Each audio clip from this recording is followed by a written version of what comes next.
book nerds, and welcome to today's podcast.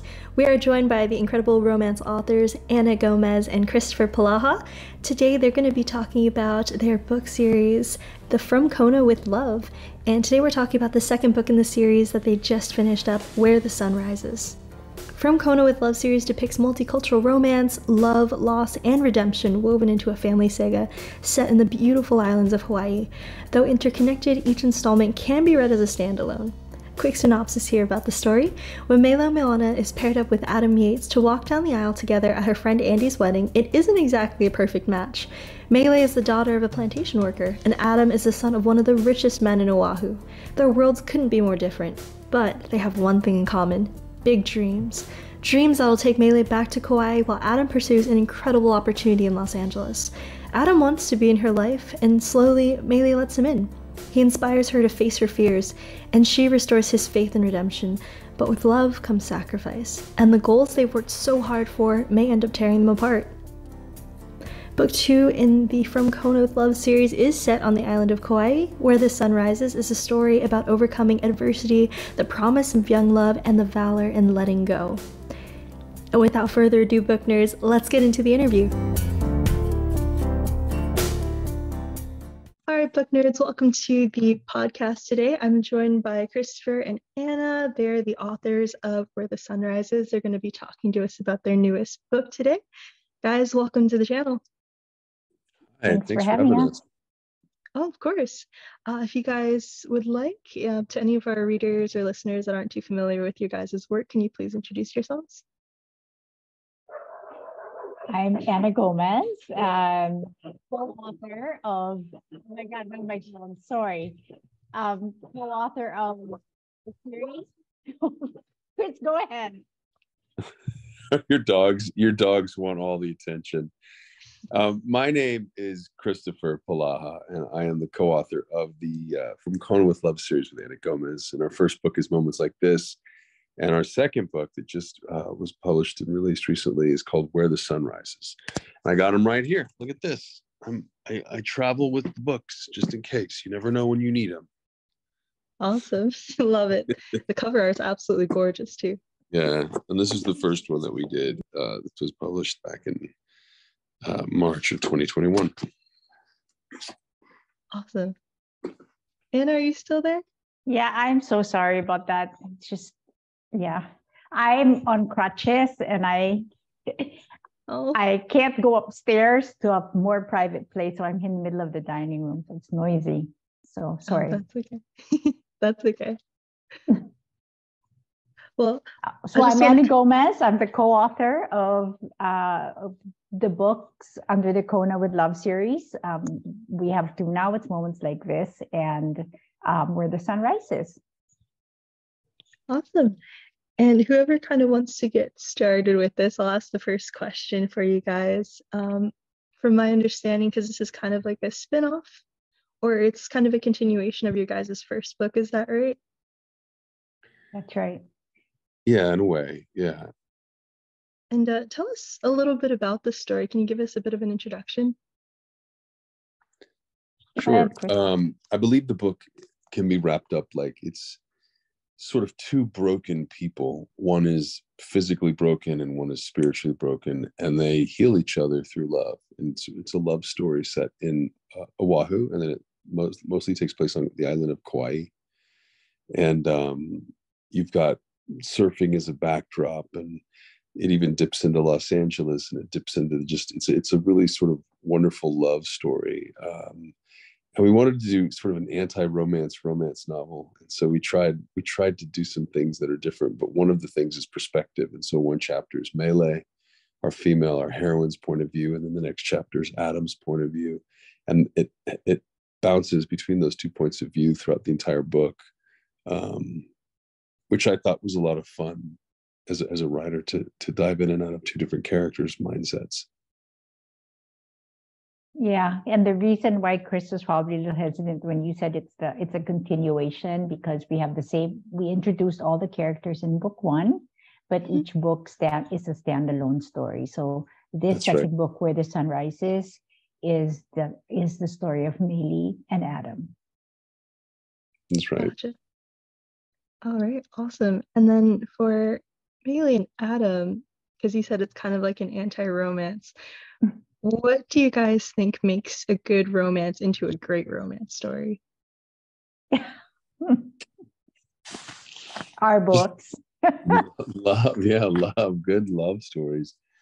Um, One of the things that this book really taps into, now this is me assuming that our good romance is a great romance. I think They time will are.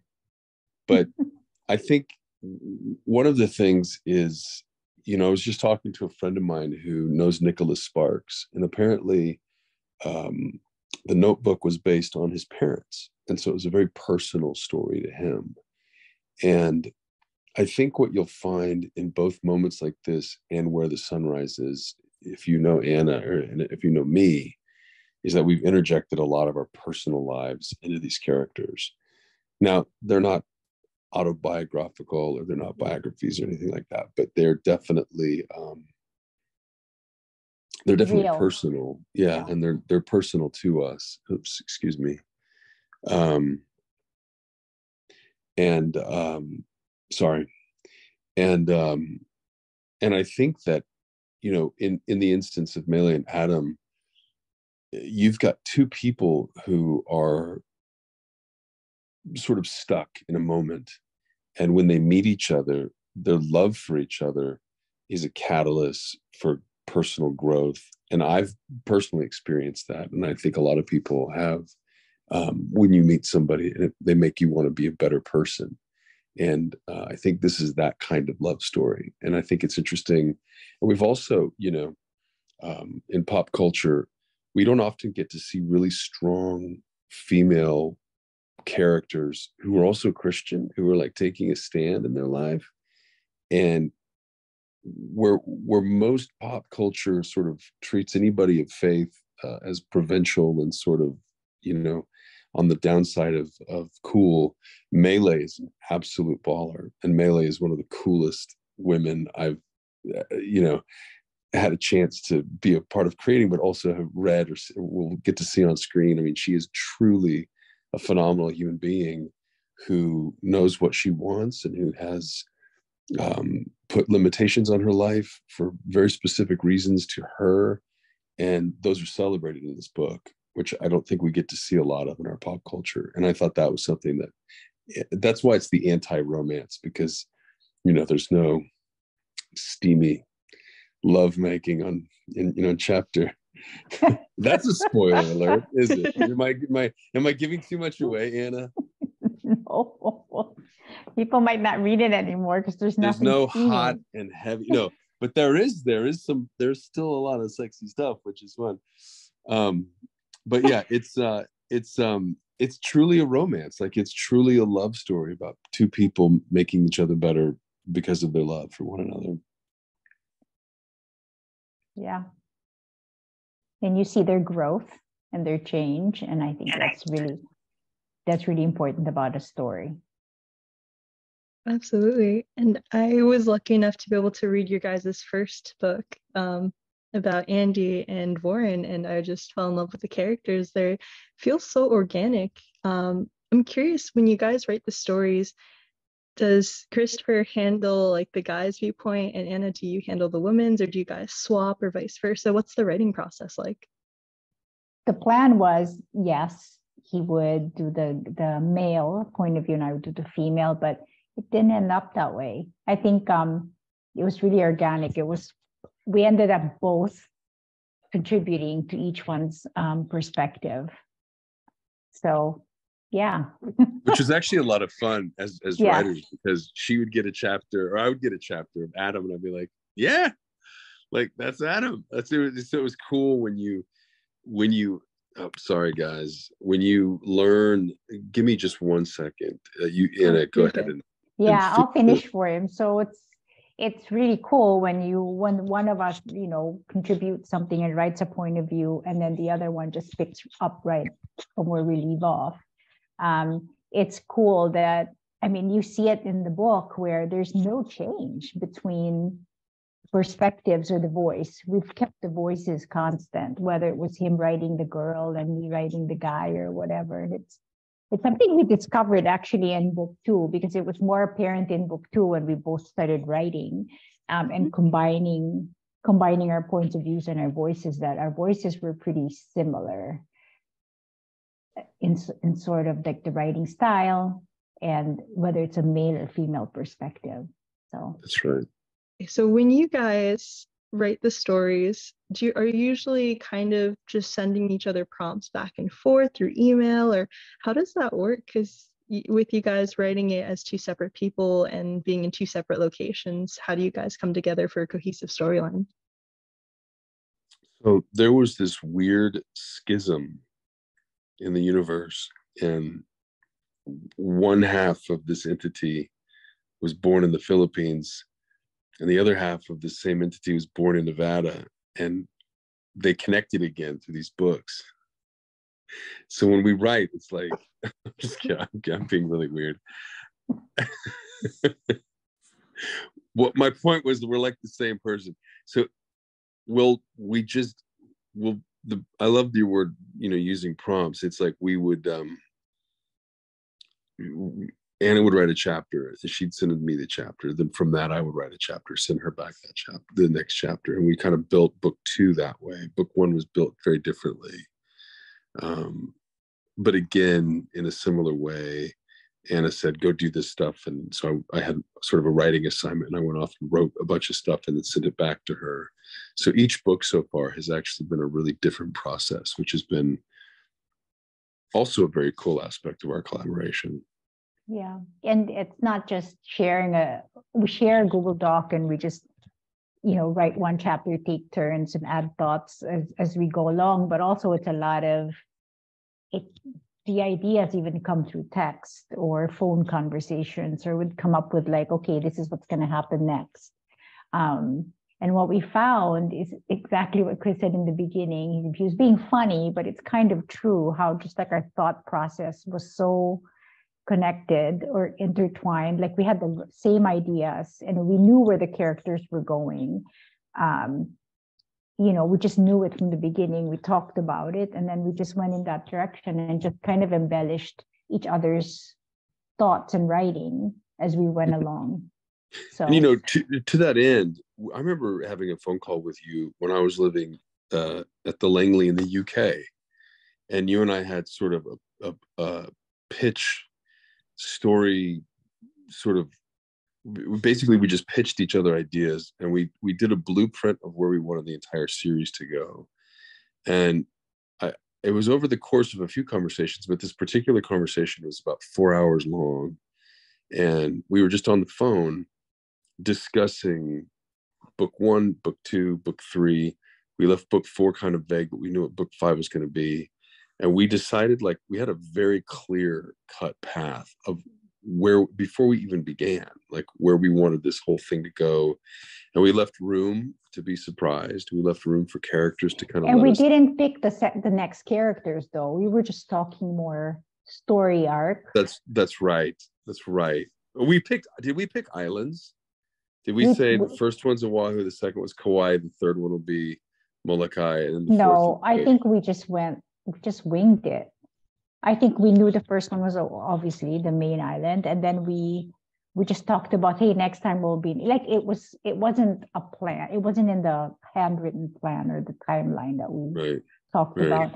And then we fell in love with the characters. So we introduced them in book 1. But then how like the voices started talking to us in our heads, and like we just started like getting attached to certain characters, and then that's how we kind of decided on Adam and Maylee. Like we didn't decide that up front. Yeah, no, that's true. And we didn't decide book 3, but we did know at a certain point that what we wanted to do when we wrote him in moments, when we wrote Adam out and he was on the couch and being really weird, like we were like, oh, this guy. Yeah, no, we knew Adam was going to be book 2, but we also knew book 3 was going to be what book 3 is. Yeah. When we were in the middle. Once we were jamming through moments. Right. Yeah. And once we were jamming through sunrises, and we had the secondary characters, remember? And we were like, here's who we were going to have. So. Yeah. And then we figured out who book 4 was. Like we just wing it, actually. But we did have a really good conversation, and like the blueprint for 5. I mean, we know what 5's all about. Like we know where it's going ultimately, and we know like book 4 is still. I keep thinking about it because I have no clue, and I'm like, what if we do, or what if it's this, or blah blah blah blah, and we just know it's going to be sexy. It'll be the bizarro version of book 2. Yeah, but I think before we finish book 3, we'll know what book 4 will be. We're always like that. We're always like one step ahead. Oh yeah, that's book 4. Yeah, I do have some ideas I want to talk to you about off the record. I had a thought. You're getting a lot of thinking time during his production shoot. He thinks a lot. Yeah, I have a lot of time. I'm curious for you guys, with everything being set in Hawaii, have you guys spent a lot of time on the islands, like especially like now? Now, sadly, no. It's been too long. I haven't been to Hawaii since 2015. But I lived there, and my son was born there.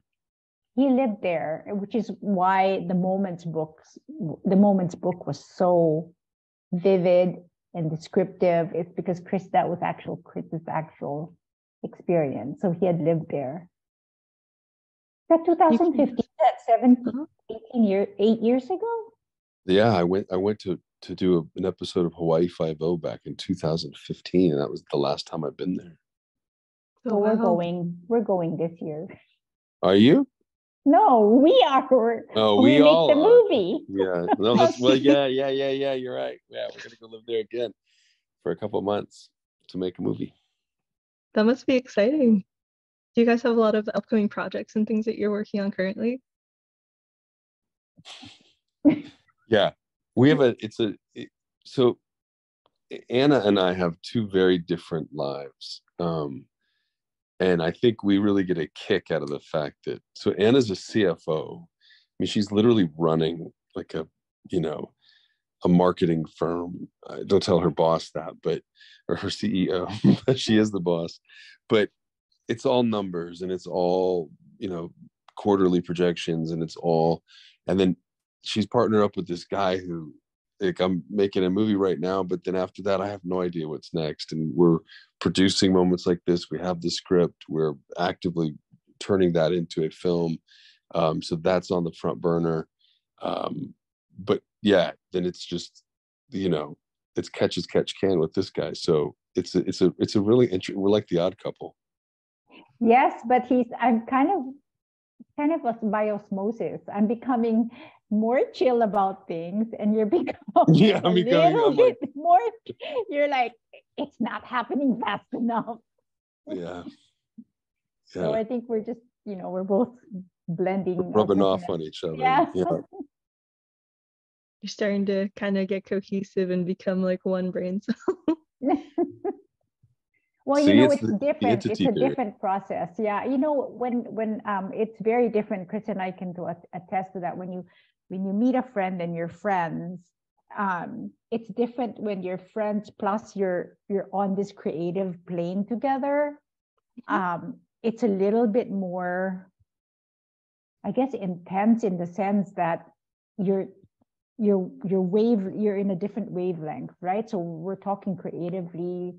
We're constantly like throwing ideas, and our deal is, when you get an idea, don't hesitate, just text it, send it, call. And so I think that's really helped us a lot when we're creating something like this together. And we're making something together, so it's very it's an intimate process. And look at the reviews. I don't know if you've seen the reviews on Amazon, but we're like averaging at 4.9. I mean, what we've done is something really good. We just have to get it out there more, but like the reaction to the book has just inspired us to just keep going. Yeah, it's been really encouraging. The people, the readers' responses have been amazing. And that's something too that's been interesting in an era in the book world where selling actual physical copies of your book is getting more and more difficult. Our readers actually really love to go out and buy the books. And again, I'll show them to you because they're beautiful. It's like we wanted to make books that when you put them on your coffee table after you've read them, they would just look beautiful in your house. And there's a texture to the, to the actual covers themselves that are beautiful. The colors are beautiful. We've got like this whole thing with the bindings that we want them to, like, they're going to tell a story. And so as you collect all of them, they're going to create a picture. The color of book 1 and the color of book 2, like, we specifically wanted those to match so that like they're really tied together. Like the books, Yeah, and you'll see that, right, Yeah. Chris? I mean, the colors will progress. Yes, So they'll exactly. blend and progress. Yeah. Like We have a lot of so ideas. you can hang them on your wall. It'll look like a big piece of art. That's what we think about in our free time. So we're having a lot of fun with it. And there's a sense of design, and there's a sense of scope, and there's a sense of world building. And it's definitely like, right now in they have this idea of multiverse, or creating a Marvel universe or a Hallmark universe. Like, we deliberately said we want to create a From Kona with Love universe. We want to create a world where, everyone that you meet could potentially have their own book, or we're looking at things from different perspectives. So each story is told from 2 different perspectives, and it's a lot of fun. And I mean, it almost necessitates having 2 authors. Yeah. And I'm going to say that I think when Chris brought up the fact that we have such busy lives and our lives are so diverse from each other in that sense, this is like our happy place. We just come back to, we don't talk for a couple of weeks, we come back talking about the books. It's like, okay, this is our happy place. Then we go back out in the world and do what we have to do. Yeah, we're writing about Hawaii. We're writing about like the most beautiful place on the planet. So it's so easy to go. And then if you have to do any kind of research for the island or any kind of like deep dive, it's like this beautiful place to escape to. And the culture and the people. I mean, it's really like it's a wonderful kind of, place to go and disappear into for a while. Yeah. And no one has done that. No one has written a series in Hawaii. No one has touched on coffee. Just plantations. I mean, it's, we did a lot of research. It was fun, so I'm very proud of what we have. Yeah.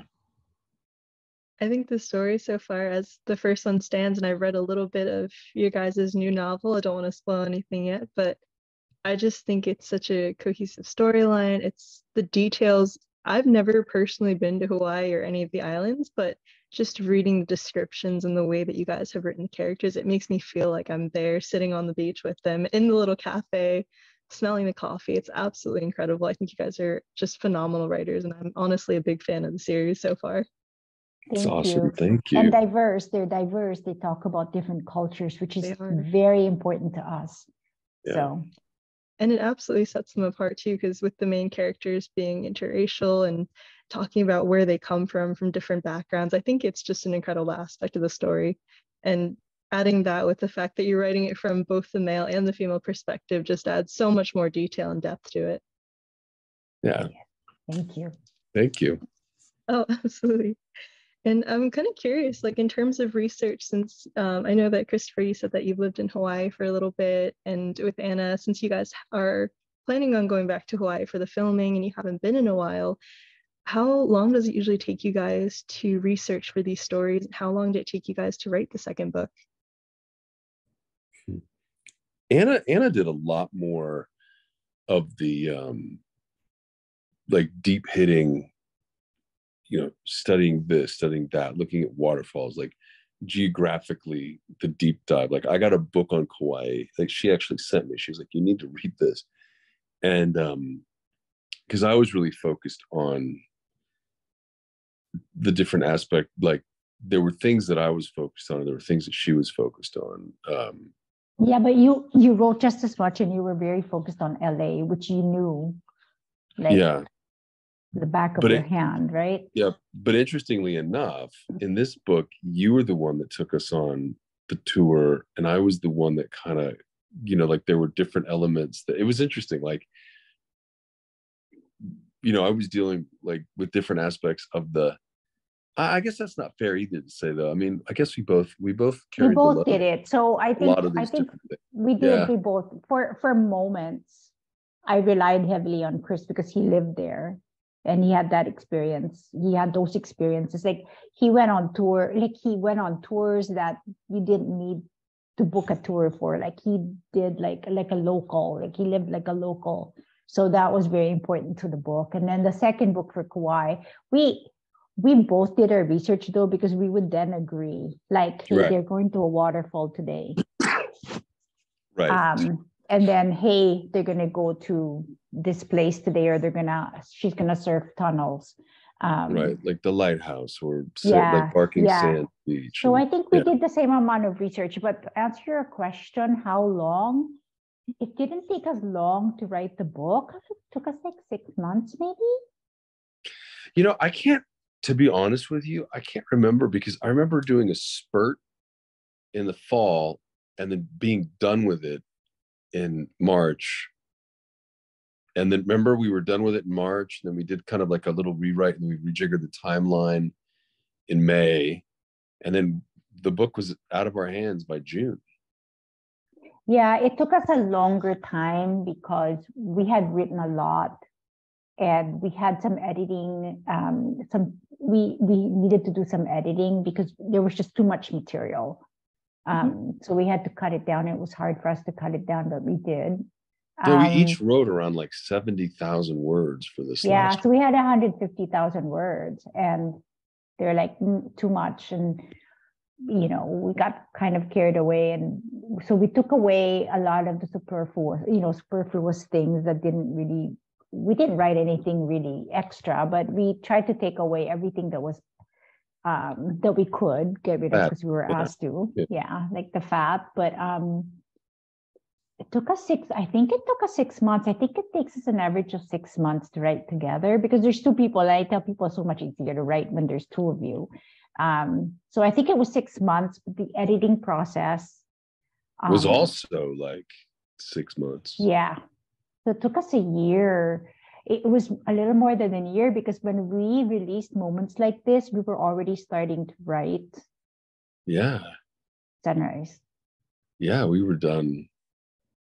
Yeah. There is going to be a bit of a hiccup with our third book. We're going to, instead of hitting every year, so we had one released in 2001 or 2021. Our second book was 2022. You know, it would be nice to release it in 23, because it would be third. You know, we would keep the number of book with the last number of the year. But that ain't going to happen. It takes a long time, as you know, the publishers to get edited, and then they want it 6 months out in the market. They want test readers. They want a whole bunch of stuff. And we need to get that done. So. Right. It's definitely a long process, but you guys make it sound like it's fairly easy. You're bouncing. It's easy to write. It's easy. We love the writing part. After that, it's like, and we love picking book covers. That's our favorite thing, I think. We're like so into it. Yeah, Huang is awesome. She's yeah. So I'm kind of curious, for the book covers for both the books 1 and 2 so far, do you guys design those, or do you have somebody that works on the cover art for you? We have a really good cover creator, Hang Lee. She's known in the book world. So she's creating the series for us. But we have tons of ideas. Like, we basically tell her what we want, and she really understands us and puts it on paper, I think. Yeah, we just download a ton of information. We're like, okay, we're thinking this, these colors, this, and then she'll hit us with like 4 different ideas. She'll be like, this, you like this, or this, and then we zero in on 1 or 2. And yeah, it's a cool process, because she's super creative. That's awesome. And you guys said you're looking to have like 5 books in the series total? Mm-hmm. Very nice. Are each of them going to be focusing on different groups of characters, or the same ones, do you think? So different. All different. Awesome. Yeah. But I think in 5 we wrap up, right? Yeah, 5 is going to be the only book that people will want to. I mean, I can't speak for it because we haven't written it yet, but I would imagine that while it's very likely going to be a standalone, it'll be an intensely richer experience if you've read everything that comes before it. Yeah. And I think, I mean, it might be the one that it might be the one out of the series that it's almost necessitates reading, at least books 1 and 2 before you get to it. Gotcha. And I do have a question for you guys. This is kind of a little bit of a fun one for you, if you will. Out of your stories so far, you have all these different characters, and you guys can both kind of give me your individual answers to this, Kristoffer and Anna. But is there a certain character that you would want to meet if they could be in real life and they're sitting at the cafe? What would you say to them? Who would you be talking to?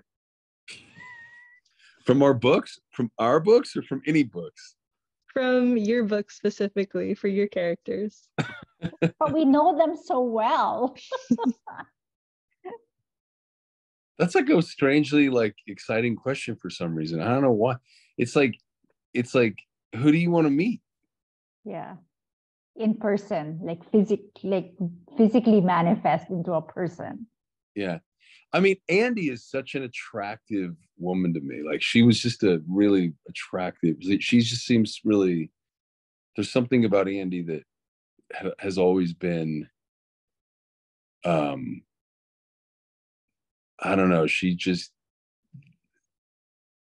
and maybe it was because it was my first book and all of the things, but I was writing Warren to kind of catch up to Andy, and there was something about, and maybe because she was yours, Anna, and maybe because I met Andy and she already existed when I came into the picture. But there's something very intriguing and compelling about Andy. It's specific in my mind because maybe, I don't know, but Melee feels I feel like I know her better, and so less interested. And then of course Adam and Warren, I could just go look in the mirror and Well, actually, the person I want to have coffee with is Warren. I think we could have he's pretty mysterious. Yeah, Warren's I think I could have fleshed him out a little. I could ask more questions. He was like the brooding, kind of quiet, he's got like a whole, I don't know. He just has you know some what secrets. We didn't do? We didn't get into his demons. Right. Because we didn't. Right. And and here's what's interesting to me, because it was alluded to, what Warren's naughtiness was. He was kind of a playboy, and he was always on page 6, different women all the time. And we alluded to that, but we never showed it. Whereas we showed Adam's stuff and people. Yeah. It's surprising to me because it really, there were some people who had a hard time with what Adam was dealing with because they were like, no, and they wrote him off, which is interesting. Yeah. Really? And it was interesting to me that people were more forgiving of Warren than they would be of Adam, even though Warren, in a weird way, Yeah. But Adam's personality, I think, I don't know, I liked it too. I think he was he made you dislike him on purpose. Just, he was aware that he wasn't likable at first, right. Which I really like as well. I love all our characters, and there'll be more because we have 3 more books. So I mean, Melee is Melee is just awesome. She's an incredible character, like I said in the beginning. And then book 3 has super appealing characters in it. Yeah. And characters that they just jump off the page. We don't even know them in the way that we learn about them. You'll read a name real quick in moments like this. Everyone that you meet in the series, you'll have met moments like this. So that's sort of the keystone book. And then you'll hear a name, or you'll see somebody or meet somebody. And then we decide to write a book about them. And then all of this stuff starts to pour out. And there's a whole life that takes place. And it's totally different different texture, different tone, different energy, different colors. Yeah. It's really cool. Different hardships, different kind of love. Yeah. Yeah. And that's also something that's becoming really evident in our collaboration, is that we're really exploring different types of love.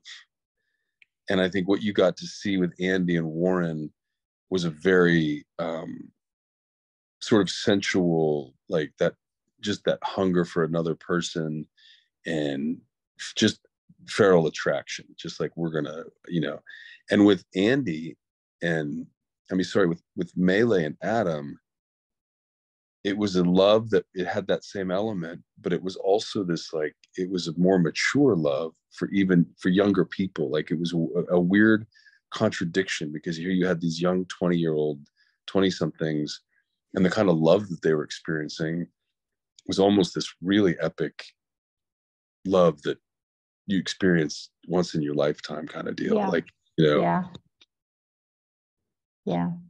A lot of people identified with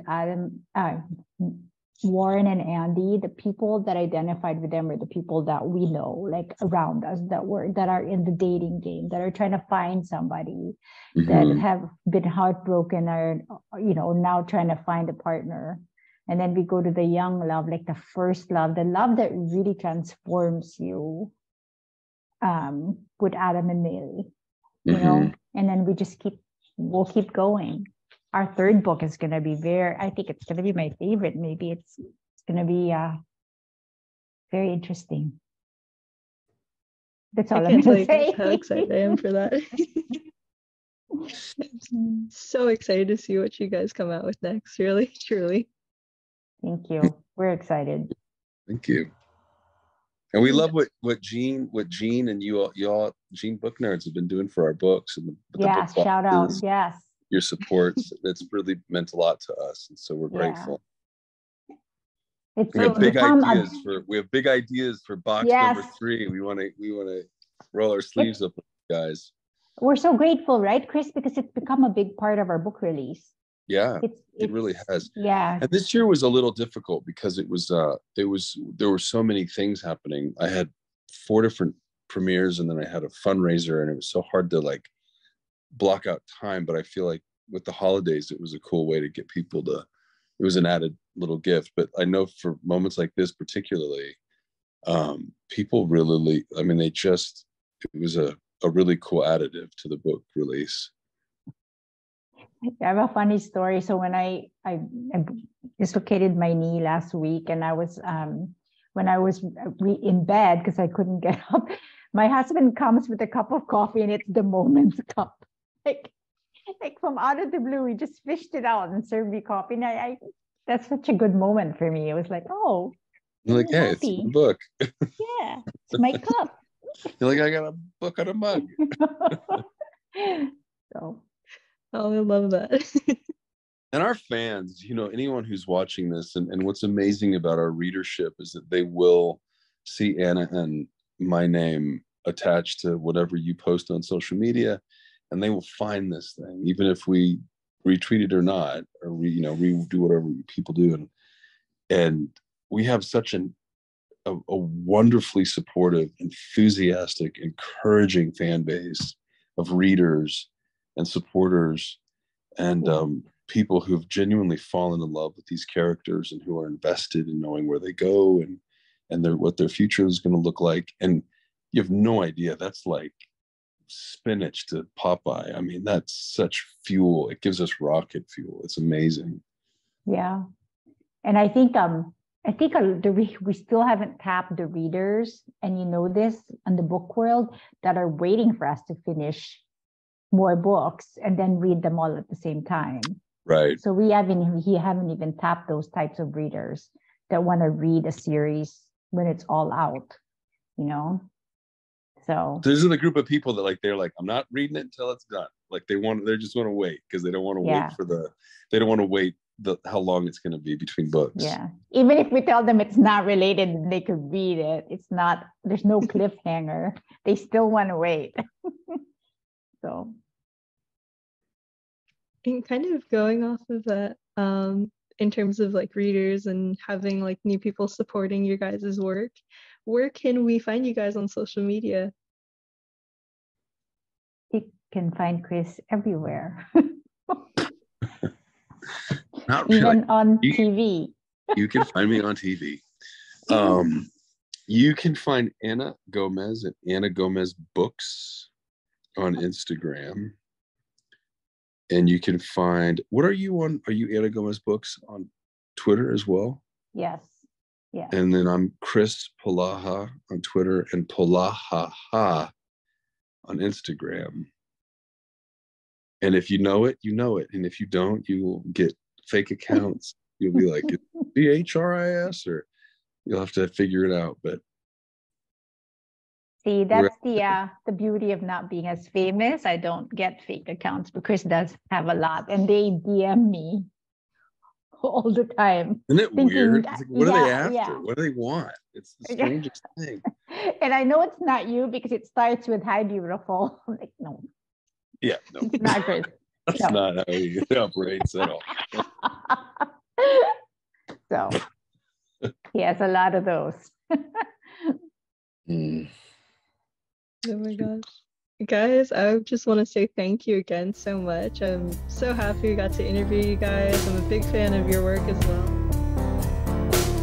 Anna, Kristoffer, thank you so much for joining us today for the interview. We really appreciate the time you take to talk to us about the entire series and all of your upcoming work. And before we go, is there anything you'd like to say to our listeners? Hi, I'm Kristoffer Polaha. And I'm Anna Gomez, and you're listening to the JeanBookNerd podcast. Thanks for joining us.